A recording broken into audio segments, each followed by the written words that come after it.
Às vezes a gente vê isso que tem algum lugar, Nasser, fala assim, os mais importantes filósofos da história. Existe isso? O que é o filósofo mais importante? Não é algo subjetivo? Ou seria, fazer uma analogia com o nosso presente, sendo aqueles filósofos que foram mais curtidos na história, que tem mais likes na história? O que é o filósofo mais importante? Bom, essa é uma pergunta interessante. Veja só, Leandro. Na verdade, como é que se determina, né, quais são os filósofos mais significativos? Existe um critério que não é efetivamente subjetivo. É o critério da criatividade. Tá? Como é que, veja, quando a gente vai fazer uma história da filosofia, né, o que nós vamos historiar efetivamente? O que é que nós vamos buscar na história para construir a história da filosofia?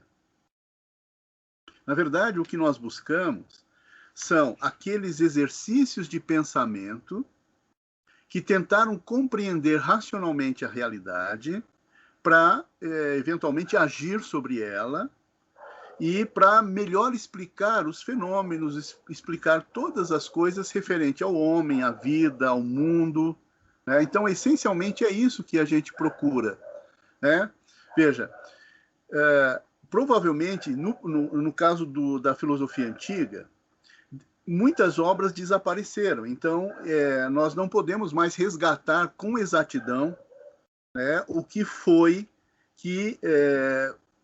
integralmente pensado por um grande filósofo do passado.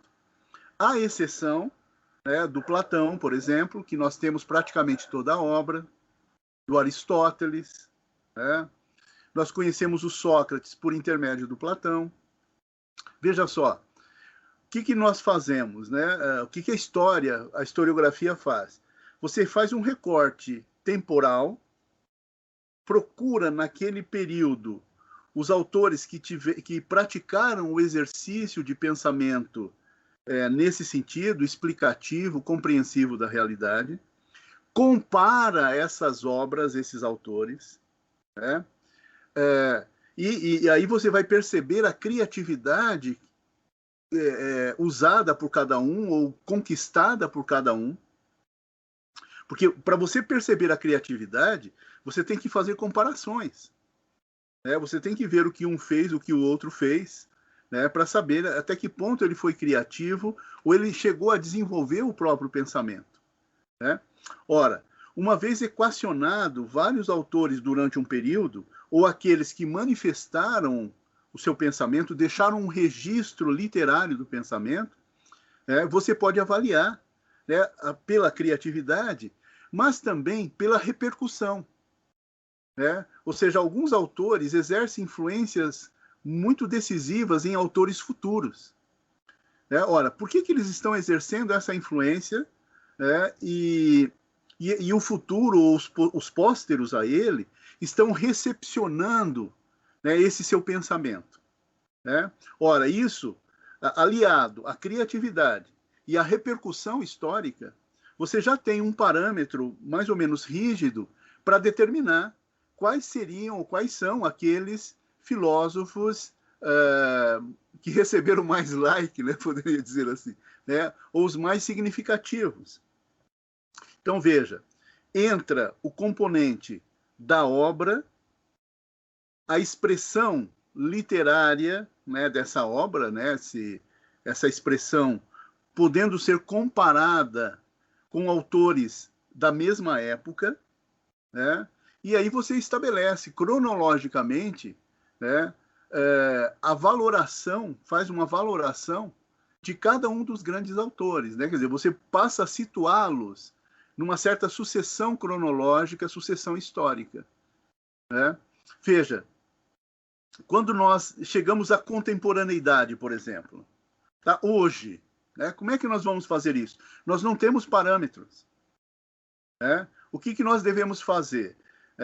Precisamos ter, inicialmente, um certo distanciamento histórico. Né? Então, quanto mais distante estivermos historicamente de um autor, de um objeto, de pesquisa ou de uma obra filosófica, melhores serão as nossas condições de fazer essa avaliação.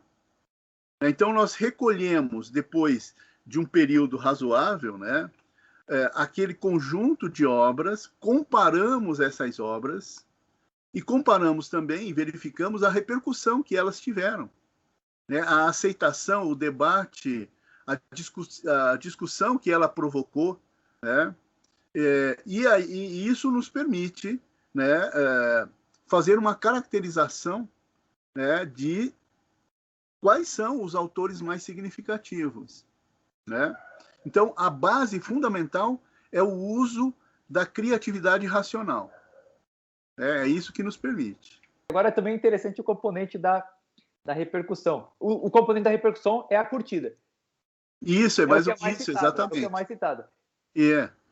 Assim, você vai vendo que aquele pensamento foi sendo avaliado, né, em diversas épocas, né? Foi sendo equacionado em diversas épocas. E isso, naturalmente, é um reconhecimento do valor interno daquelas ideias, né? Porque é preciso esse distanciamento. E veja só, tem alguns autores que levam mais tempo para que isso aconteça. Às vezes, algumas obras ficam esquecidas, meio que abandonadas, assim, aparentemente sem exercer muita repercussão, né? Mas elas, às vezes, ressurgem 200, 300 anos depois, né? Quer dizer, uma nova geração posterior reavalia e reconsidera aquela obra, né? E às vezes traz à luz uma obra que não teve uma repercussão imediata, né? Isso, portanto, para a filosofia não é algo importante, né? Então, veja só, fazer sucesso em filosofia não tem o mínimo relevo, né? Porque nós temos, historicamente, alguns autores que foram extremamente prestigiados enquanto estavam vivos, né? Cujas obras eram essenciadas, todo mundo falava bem, né? Dizendo, olha, é um grande filósofo e tal. Passado uma geração ou duas, ele cai no completo ostracismo, no completo esquecimento. Quer dizer, a avaliação dos contemporâneos não é nenhuma garantia de qualidade, de valor efetivo da obra. Em alguns casos, isso acontece, né? As avaliações são feitas e aquela obra passa a ser reconhecida, né, como extremamente importante, né? E a gente tem vários casos na história da filosofia. Autores que estavam na crista da onda, né, pode-se dizer assim, exercendo uma grande influência naquele período em que eles estavam vivos, que eles estavam produzindo as suas obras. Mas, logo em seguida, né, eles foram esquecidos. Por quê? Porque quando comparadas com outras obras de outros lugares, do mesmo período, ela perde a relevância, em função da qualidade e da criatividade que ela manifesta, né? E veja, esse critério, essa atitude, ela vale também para a literatura, né? Então você tem várias pessoas escrevendo ao mesmo tempo, em vários lugares, né? Claro, comparando a mesma língua, né? Aí você equaciona, né? Olha, essa obra chegou a um determinado grau, um determinado nível, né? Ela tem coisas diferentes. Imagine vários poetas, né, que são praticamente contemporâneos uns aos outros. É claro, as poesias são diferentes, etc., mas, né, você só tem condições de valorar adequadamente quando você tem um distanciamento, e daí você se debruça sobre essas obras, né, desses diversos autores do mesmo período, né, e percebe a criatividade, né, maior ou menor de cada um deles, né? E alguns são tão criativos, né, que espontaneamente, naturalmente, eles passam a ser preservados, né? Passam a compor efetivamente a história, né? É claro, a história não é feita só de grandes filósofos, né? Só de grandes escritores. Também existem os autores secundários, né? Que passam a ser importantes por algum tipo de repercussão que tiveram. por mais sofisticado, por mais desenvolvido que sejam os parâmetros que nós adotemos para a avaliação, né, é sempre muito difícil. Nós podemos cometer erros seríssimos e gravíssimos, né, nos nossos juízos críticos, né?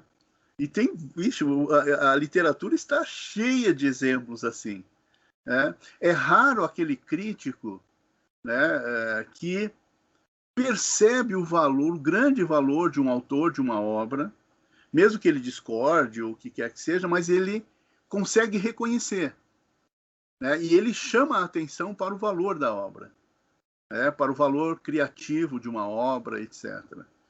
Mas o mais frequente é o erro. É uma condenação precipitada, às vezes, de algo, né?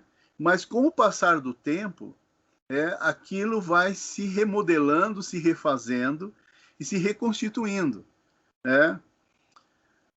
Veja, muitos críticos podem levar algumas obras ao completo ostracismo. Uma certa condenação faz com que as obras fiquem esquecidas, não sejam suficientemente apreciadas, né? Então, às vezes, o crítico, dada a autoridade que alguns deles atingem, né, acabam condenando determinadas obras injustamente, né? Bom, isso também é muito frequente, mas a única coisa que soluciona isso é o distanciamento histórico, porque as futuras gerações, como não estão passionalmente envolvidas em algumas coisas, tem uma possibilidade de muito maior isenção na avaliação de determinadas obras, de determinados autores. Mas para isso é preciso um distanciamento histórico razoável. O melhor crítico de uma obra não são os contemporâneos, e às vezes não é nem sequer o próprio autor. Quer dizer, o próprio autor, às vezes, não consegue equilatar a dimensão da sua criação filosófica, da sua criação literária, né?